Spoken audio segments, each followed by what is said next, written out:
Hands up, hands down, turn right. शादी करोगे? मैं इंसान नहीं हूँ, मैं कोट से बनी हूँ। मेरे इंसानों से रिश्ते सिर्फ एक सहायक के तौर पर हैं। काहे रे आँख भर गइल बा, आंसू आवत आँख से। खुश बनी ज्यादा? खुश नहीं की हूँ, दुखी बनी? दुखी बानी लेकिन बहुत। बेटा जो रोबोट बनेला बड़े उससे खुश। लेफ्ट। एकरा के जगह भी चाहिए। गो बैकवर्ड, हटो। Go forward, go forward.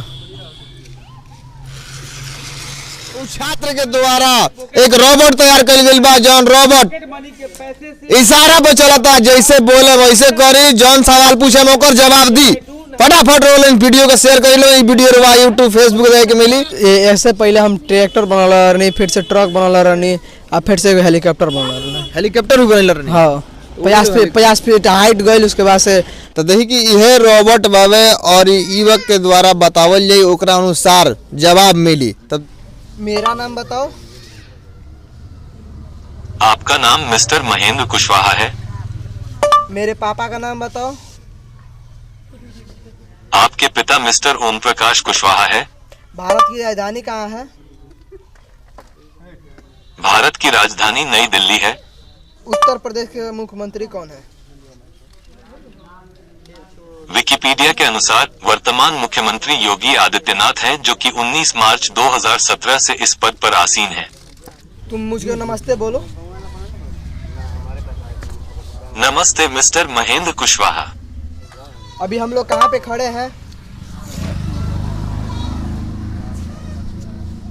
आपका वर्तमान स्थान किर्तपत्ती उत्तर प्रदेश है। बिहार की राजधानी कहाँ है? बिहार की राजधानी पटना है। बिहार के मुख्यमंत्री कौन है? बिहार के मुख्यमंत्री कौन है? नीतीश कुमार। नीतीश कुमार। तो देखिए कि वह रोबोट बा जन उत्तर प्रदेश के एक युवक के द्वारा बनावल गइल बा। ये छात्र बड़े, इनके पिताजी चाय बेचिला, तो चाय बेचे वाला के लड़का रोबोट तैयार कइले बड़े। देख सकते हैं तस्वीर उत्तर प्रदेश के लाल, उत्तर प्रदेश के कारीगर के द्वारा, एक छात्र के द्वारा रोबोट तैयार कइल गइल बा, जन बिहार और उत्तर प्रदेश में पहली बार ऐसा भइल बा। एकरा पहले भी कोई रोबोट बनावे के प्रयास कइले बा? ऐसे पहले हम ट्रैक्टर बनल रहनी, फिर से ट्रक बनल रहनी, और फिर से हेलीकॉप्टर बनल रहनी। हेलीकॉप्टर भी बनल रहनी? हाँ, 50 फीट हाइट गइल, उसके बाद से रिमोट ना वर्क कैलस तो गिर गइल जाके कहीं। अच्छा, तो कितना स्क्वायर फीट में वो हेलीकॉप्टर रहे? लगभग 7 सेंटीमीटर का रहे, आप 2 सेंटीमीटर हाइट के रहे। अच्छा, ये रोबोट बनावे में आखिर कहाँ से दिमाग में ख्याल आ गया कि रोबोट तैयार करे के चाहिए? बहुत लोग के प्रॉब्लम रहला, यानी बहुत लोग पढ़ाई में नॉलेज ना रहला, तो बहुत लोग के काम कैले में दिक्कत आवत रहला, ओहि के देख के बनल। अच्छा, वीडियो तो रोबोट के बहुत ज्यादा वायरल होता, लेकिन कुछ लोग के कमेंट आवता है कि ब्लूटूथ से कनेक्ट करल बा, जैसे मोबाइल बोला था वैसे ही रोबोट बोला था। ना, बिल्कुल में वाईफाई मॉड्यूल लागल बा। हम फोन से बस में डाटा कनेक्ट के लिए बाकी और कुछ नहीं करें इसमें। फोन से खाली डाटा कनेक्ट बस। तो रोबोट ये बनावे में कितना खर्चा गइल बा? 5000। 5000 तक खर्चा गइल बा। हाँ। तो आगे मतलब क्या करे भाई? तो बहुत छोटा साइज में बा रोबोट। आगे ऐसे भी बढ़न बनाएम, जब सहयोग मिली और बढ़िया पैसा मिली, सहयोग मिले तो ऐसे बहुत बढ़न बनाएम कि अपना हमारे देश में जो फौजी शहीद जवान शहीद हो जाता है लोग, वो लोग जगह पे हमारा रोबोट काम करी। रोबोट काम करे? हाँ। कहीं ना कहीं देखल जाए तो मन में ख्याल बा कि देश खातिर सेवा करे के बना।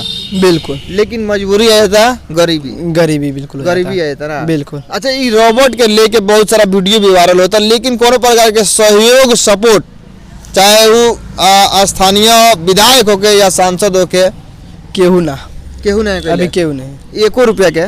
1 रुपया का केहू ना, कोनो फंड नहीं खेल अभी तक? केहू ना। तो कैसे आगे बनी बड़का रोबोट?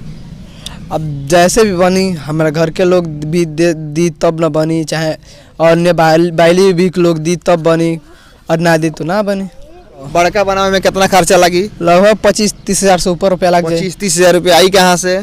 अब जो नेता में सपोर्ट करियन सन तब ना बड़का रोबोट बनी। हाँ बिल्कुल है। हाँ। अब बड़का रोबोट बड़का लोग के काम आई। बिल्कुल हैं हाँ ई रोबोट के और का नॉलेज दे सकता है जैसे गूगल से संबंधित जितना होई आप ऐसे जौन भी ऐसे पूछ आपके जौन मन में आपके डिसाइड हो गई बा कि हम हई सवाल पूछे हम हई सवाल पूछे आप ऐसे पूछ सकेंगे हर सवाल के जवाब हर सवाल के जवाब कोनो सवाल फंसत हो के जवाब एकदम तुरंत मिली कितनों भी भारी फंसा सवालों के पूछ सकता है पढ़े वाला लइकन के खातिर अगर चाहे जा लइकन के मन में होके कैसे रोबोट तैयार करके घर घर मिलो तो बन सकता बिल्कुल बिल्कुल बन सकता है हर सवाल के जवाब रोबोट दी बिल्कुल हर सवाल और का वर्क कर सकता है रोबोट बिल्कुल अपना अपना शरीर की तरह चल सकता है घूम सकता फिर चल सकता बैक हो सकता हाथ ऊपर ऊपर नीचे सिर हिला सकता बाकी सब चला के दिखाई तो आगे पीछे hands up right hand down left hand down turn right turn left जगह भी होगी चाहिए गो बैकवर्ड हटो go forward turn right hands up hands down तस्वीर देख सकते अभी तो मान ले कि कम पैसा के वजह से गरीबी बा परिवार के पास जौना के वजह से कम पैसा में मॉडिफाई करके बनावल गइल बा देख सकते तस्वीर अगर पैसा रही तो हई प्लास्टिक के चाका ना लगा रही बढ़िया बढ़िया बढ़िया क्वालिटी में चाका लगा रही बढ़िया से करके मॉडिफाई करके बेहतर क्वालिटी में बनावल गई रही और रोबोट बनावे वाला लड़का बड़ा महेंद्र महेंद्र के माता पिता मौजूद बा यह दुकान बा चाय दुकान छोटा मोटा दुकान बा गरीब परिवार बा तो पहले बतानी है चाय बनावे वाला पिता जन ओम प्रकाश जी बानी है के पुत्र बड़े महेंद्र ये माता पिता बा जन दुकानदारी दिन भर करेला 200-400 रुपया कमाला अपन 2 लड़का और 1 लड़की के परवरिश करेला लेकिन अपन पेट काट के महेंद्र जन रोबोट तैयार के बड़े तो रोबोट के तो बहुत चर्चा होता लेकिन सहयोग कोई के मिला था कि ना सर आइले केहू ना प्रधान के को रुपया के सहयोग कैल ना केहू विधायक कैल ना केहू सांसद जी कैल आ ना केहू ब्लॉक प्रमुख कैल आ ना केहू जिला पंचायत कैल आज तक यहाँ तक कि देखे तक केहू ना आइल कि लड़का का कैले बा हमारा गाँव के हुए इलो आइलो ऊट जब पड़ी चुनाव निकचाई तो ऊट मांगे खातिर आइलो एक पहले ही केहू आवे वाला नहीं है ये बात केहू सुने वाला नहीं है हमने गरीब आदमी मान जा तैयार कैले बड़े महेंद्र बाबू जी रहुआ तो बड़ा खुशी होती एकदम खुशी बाटे बहुत उमंग बाटे मान ली केहू ना करी तो हम करे के तैयार बानी बहुत गरीब आदमी में 200-500 रुपया कमाई ले जा दिन भर में लड़का बड़े पेट काट के बनैले हो रोबोट एकदम सर एकदम उतना पैसा रही तो रो बढ़िया स्कूल में पढ़ाई थी एकदम बढ़िया मान ली गरीब आदमी मान 500 रुपया से 300-400 कमाए वाला कई कमाए के पर नहीं मिल पाओ तो मान ली कि अब उनमें सब देखे बटे खाऊँ के बा लड़का के पढ़ाऊँ के बा कपड़ों तने मने चाहिए तो मान ली कि जौन भी कैले बड़े तो बहुत बढ़िया कार्य कैले बड़े सबके गर्व बाटे सबसे बड़ा मुख्यमंत्री जी से हम आग्रह करे कि बात के जरूर सुनी हमने गरीब आदमी बने जा तो देखिए रोबोट बनावे वाला जन महेंद्र बड़ा उनके माता जी जब मौजूद बनी खुशी के आंसू देख सकते हैं तस्वीर में भावुक हो गई बनी महेंद्र के माँ खुशी के आंसू यहाँ के आंख से छलकत हवे का कहे माता जी और बेटा रोबोट बनैले बड़ा का कहेगा ठीक है मने जब आगे बढ़े हमार बेटा काहे रे आंख भर गइल बा आंसू आवत आंख से खुश बनी ज्यादा खुश नहीं की हम दुखी बनी बानी लेकिन बहुत बेटा जो रोबोट बनैले बड़ा वैसे खुश नहीं की मने खुश बानी बाकी रे बहुत जानता लोग कहता है कि बहुत पैसा मिलता है इससे पैसा मिली हाँ बहुत पैसा मिलता है अब 2 करोड़ रुपया मिल गई बा माने लोगवा कोसत हवे बहुत पैसा कमाता ना हाँ कमाता अभी एको पैसा नहीं मिला हाँ जोगी मोदी ना देता नहीं जा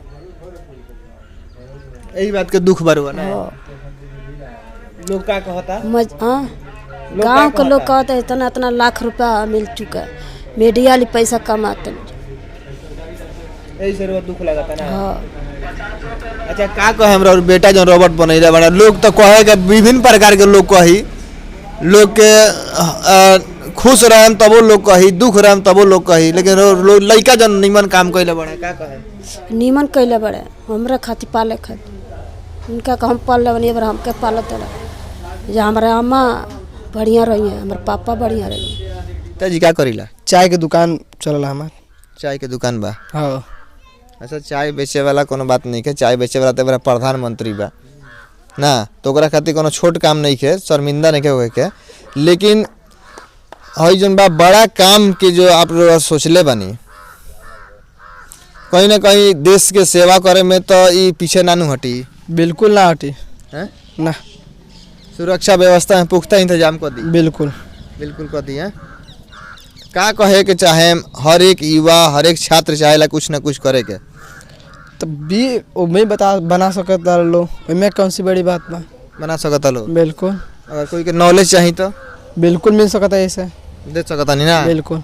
तो देखिए कि उत्तर प्रदेश में हमने कहा बनी सर और भी कुछ लोग एजा मौजूद बावे। रोबोट जे बनल है बड़ा छात्र के मनोबल कैसे बढ़ी ना, कोनो नेता जनप्रतिनिधि आगे आवत हवे, कैसे छात्र के मनोबल बढ़ी आगे और बड़ा बेहतर कैसे बनी? नेता लोग आइल तब न मनोबल बढ़ी, केहू आवते नहीं आइल, केहू अइबे न कइल। गरीब लइका बा, गरीब मान लइका ली बा, उनका लइका के बाप चाय बेचे वाले बड़े, उनका लगा पैसा नहीं खे, चाय बेच के कितना पैसा हो जाई। ये लइका पढ़े ले पैसा वैसा मिली तब न रोबोट ऐसा बढ़िया बनाओ के होई देश खातिर। पैसा ना रही तो कहाँ से बनी, नहीं बनी। देखिए कि चाय बेचे वाला के लइका एक रोबोट तैयार कर गइल बा, जौन रोबोट इशारा पे चलता, जैसे बोले वैसे करी, जौन सवाल पूछे ओकर जवाब दी। फटाफट रोल वीडियो को शेयर कर लो, वीडियो यूट्यूब फेसबुक देखे के मिली। देखिए ग्राम के प्रधान जी जब मौजूद बन, यहाँ से बात कइल जौन छात्र के द्वारा रोबोट तैयार कइल बा, कोनो प्रकार के सहयोग मिली तो छात्र आगे बढ़ी। कैसा लगा था रोबोट जन तैयार भइल बा? हमको बहुत अच्छा लग रहा है। पहले नंबर उस छात्र को मैं धन्यवाद देना चाहता हूँ, उसके माँ बाप को और इस गांव नगर के और इस पूरा इस ब्लॉक के लोगों का, कि वो अपनी गांव का अपने के लोगों को नाम उजागर कर रहा है। लेकिन प्रधान जी धन्यवाद से उस छात्र के कुछ नहीं क्या खेला बा। छात्र को मदद किया जाएगा, जितना मदद चाहेगा वो उतना दिया जाएगा। बिल्कुल जी, मदद और अन्य लोगों से भी हम प्रयास करेंगे कि उनको मदद सहायता मिले, है ना।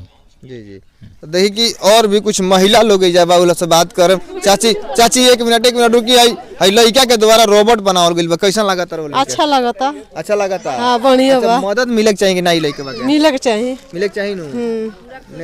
नेता तो वोट में लेवे खातिर गोड़ धले वाला सन, लेकिन ए बार जन लड़कवा काम करता ओकरा के मदद नहीं कर सकता, ओकरा का कहे? ओ का कोनो उपाय करी लोगे रो सब करे होके चाहिए नु। होके के चाहिए। निमन लगता नु। अच्छा लगता, बहुत बढ़िया लगता। हमनी को सुनी जाता नहीं जे देखा ही सुन ले मैं देखे तीसरा टूलो पे हमनी घर बटा। हां जौन चीज पूछल जाता बोल लेता रोबोटवा। हाँ